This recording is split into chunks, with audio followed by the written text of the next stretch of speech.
Ang pagpapatawad ng Diyos ay laging may kasamang pananagutan, hindi upang parusahan kundi upang tayo ay muling makibahagi sa kanyang misyon ng pag-ibig.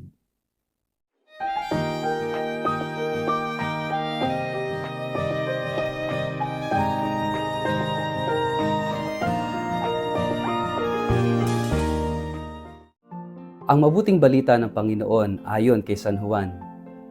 Pagkatapos nito muling nagpakita si Jesus sa mga alagad sa tabi ng lawa ng Tiberias. Ganito ang nangyari. Magkakasama sina Simon Pedro, Tomas na tinatawag na Kambal, Nathanael na taga Cana sa Galilea, ang mga anak ni Zebedeo at dalawa pang alagad. Sinabi sa kanila ni Pedro, "Mangingisda ako." "Sasama kami," sabi nila. Umalis nga sila at sumakay sa isang bangka. Magdamag silang nangisda subalit wala silang nahuli. Nang mag-uumaga na, tumayo si Jesus sa pampang ngunit siya'y hindi nila nakilala. Sinabi niya, "Mga anak, meron ba kayong huli?" "Wala po," sagot nila. "Ihulog ninyo ang lambat sa gawing kanan ng bangka at makakahuli kayo," sabi ni Jesus. Inihulog nga nila ang lambat at nang hilahin nila ito ay hindi nila makaya sa dami ng huli. Sinabi kay Pedro ng alagad na minamahal ni Jesus, "Ang Panginoon iyon." Nang marinig ni Simon Pedro na ang Panginoon iyon, nagsuot siya ng damit dahil nakahubad siya noon at saka lumusong sa tubig. Dumating sa pampang ang kasama niyang mga alagad, sakay ng bangka at hila-hila ang lambat na puno ng isda. Hindi sila gaanong malayo sa pampang, mga 70 metro lamang. Pag-aahon nila sa pampang, nakakita sila roon ng isdang inihaw na sa nagbabagang uling at ilang tinapay. "Magdala kayo rito ng ilang isdang nahuli ninyo," sabi ni Jesus. Kaya't sumampa sa bangka si Simon Pedro at hinila sa pampang ang lambat na puno ng malalaking isda. 153 lahat ang nahuli nila. Hindi nasira ang lambat kahit ganoon karami ang mga isda. "Halika kayo at mag-agahan kayo," sabi ni Jesus. Isa man sa mga alagad ay hindi nangahas magtanong sa kanya kung sino siya sapagkat alam nila na siya ang Panginoon. Lumapit si Jesus, kinuha ang tinapay at ibinigay sa kanila. Ganoon din ang kanyang ginawa sa isda. Ito ang ikatlong pagpapakita ni Jesus sa mga alagad pagkatapos na siya'y muling mabuhay. Pagkakain nila, tinanong ni Jesus si Simon Pedro, "Simon, anak ni Juan, iniibig mo ba ako ng higit sa mga ito?" "Opo, Panginoon, alam ninyong mahal ko kayo," tugon niya. Sinabi sa kanya ni Jesus, "Kung gayon, pakainin mo ang aking mga batang tupa."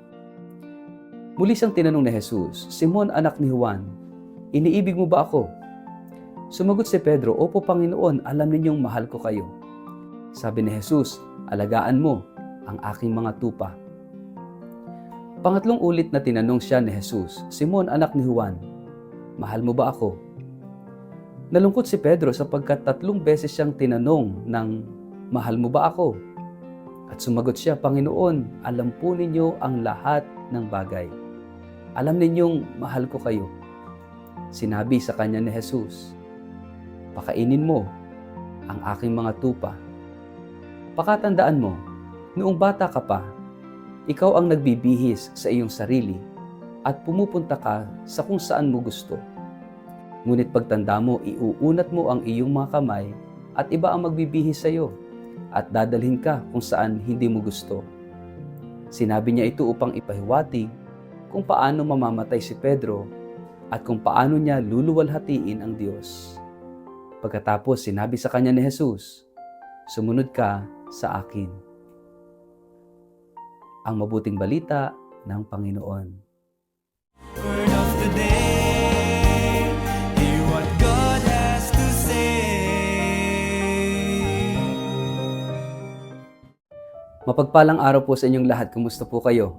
Ang atin pong word of the day ay renewed. Sa atin pong ebanghelyo ngayong araw na ito mula kay San Juan, natunghayan po natin ang isang napakahalaga, napakalalim na tagpo. ang muling pagkikita ni Jesus at ni Pedro pagkatapos ng pagkakaila at ang himala ng muling pag-ibig, pagtitiwala at pagpapanibago. Ang salita na nais nating pagnilayan ngayong araw na ito ay renewed. Pagpapanibago, pinabago. Sinabi sa simula ng Ebanghelyo na si Pedro at ang mga alagad ay bumalik sa pangingisda. Ito yung kanilang dating hanap buhay, ang kanilang lumang buhay, bago nila nakilala si Jesus. At tulad ng una nilang karanasan, buong gabi silang nangisda ngunit wala silang nahuli. Ito ay paalala na anumang gawin natin sa sarili nating lakas, kung wala si Jesus, ito'y magiging walang saysay. Kapag lumalayo tayo sa ating tunay na bukasyon bilang tagasunod ni Kristo, nawawala ang bunga, nawawala ang direksyon. Habang sila'y nasa gitna ng dagat ng kabiguan, may isang lalaki sa pampang. Hindi nila alam na si Jesus iyon. Tinawag sila, "Mga anak, meron pa ba kayong huli? O meron ba kayong nahuli?" At nang sabihin nilang wala, sinabi niya, "O ihulog ninyo ang lambat sa gawing kanan." At doon nila nahuli ang napakaraming isda. Ito ay hindi lamang himala ng huli, kundi himala ng presensya. Sa gitna ng ating kabiguan, si Kristo ay palaging naririyan, nananahan sa katahimikan ng pampang, at naghihintay na muling ituwid ang ating landas. Ang Diyos ay hindi nagsasawang dumalaw. Ang pagpapanibago ay laging posible kung handa tayong makinig mula sa kanyang tinig.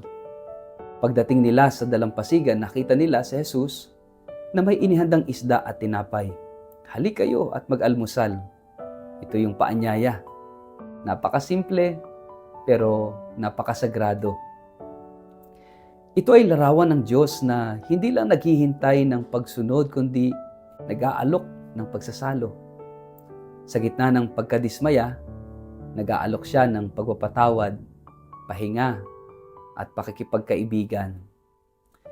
Ito yung paanyaya ng Diyos sa atin sa bawat misa.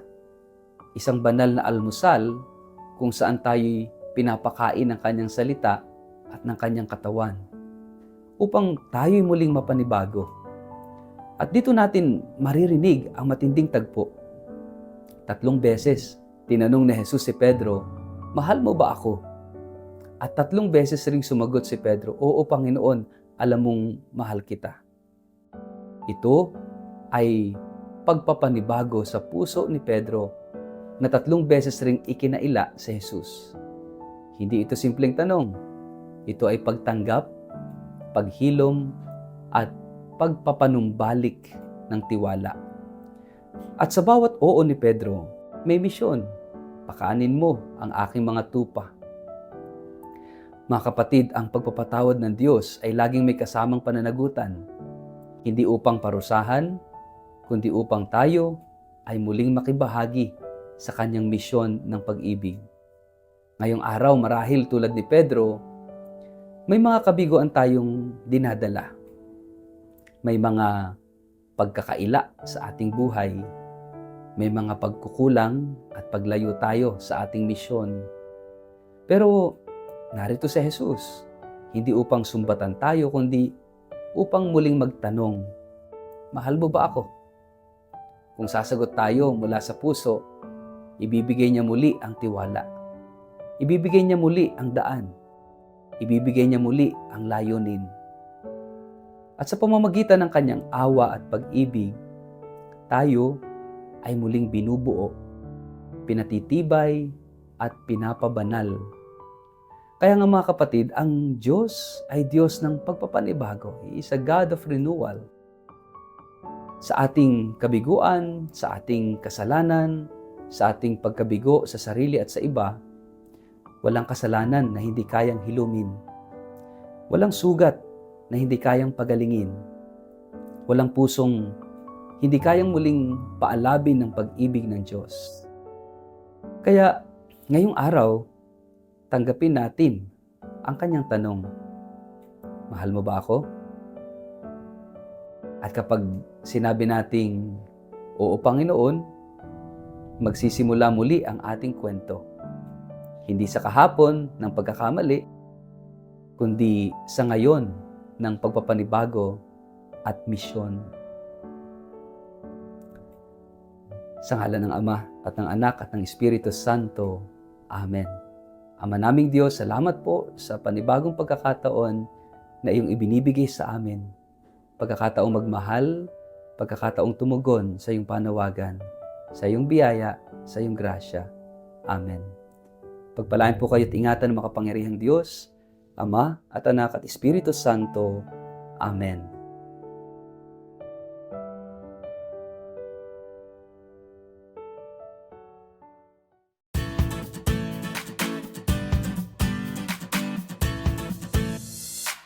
Mga minamahal kong kapatid sa pananampalataya, inaanyayahan ko po kayo sa isang biyayang paglalakbay ng pananampalataya, isang pilgrimage sa Eastern Europe na gaganapin mula October 4 hanggang October 21 sa taong ito, na sasaklaw sa 8 kahangahangang bansa, sa Switzerland, Liechtenstein, Germany, Austria, Czech Republic, Slovakia, Hungary at Poland.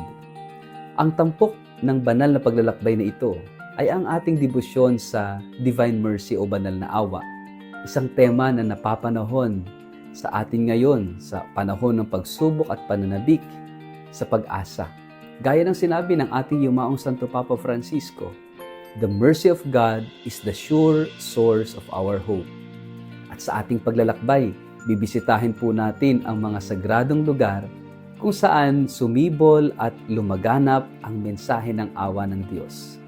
Bibigyan din natin ang Poland, ang bansang sinilangan ni Saint Faustina Kowalska at Saint John Paul II, mga tagapagdala ng mensahe ng banal na awa sa buong mundo. Ito hindi lamang isang biyaheng panlabas, kundi higit sa lahat, isang panloob na paglakbay ng puso. Isang pagkakataong mapalalim ang ating pananampalataya. Maranasan ang kagandahan ng simbahang Katolika sa Europa at muling pag-alabin ang ating pag-asa. Para po sa mga interesadong sumama sa akin, maaaring makipag-ugnayan kay Toby sa numerong 0917-317-4536 o magpadala ng email sa inquiry@tobiahe.com. Magsama-sama po tayo sa isang paglalakbay ng panalangin, kultura at biyaya. Huwag palampasin ang pagkakataong ito na muling matuklasan ang Diyos na buhay, maawain at laging nag-aanyaya. Halina po kayo, maglakbay tayo kasama ang banal na awa, patungo sa mas matibay na pag-asa.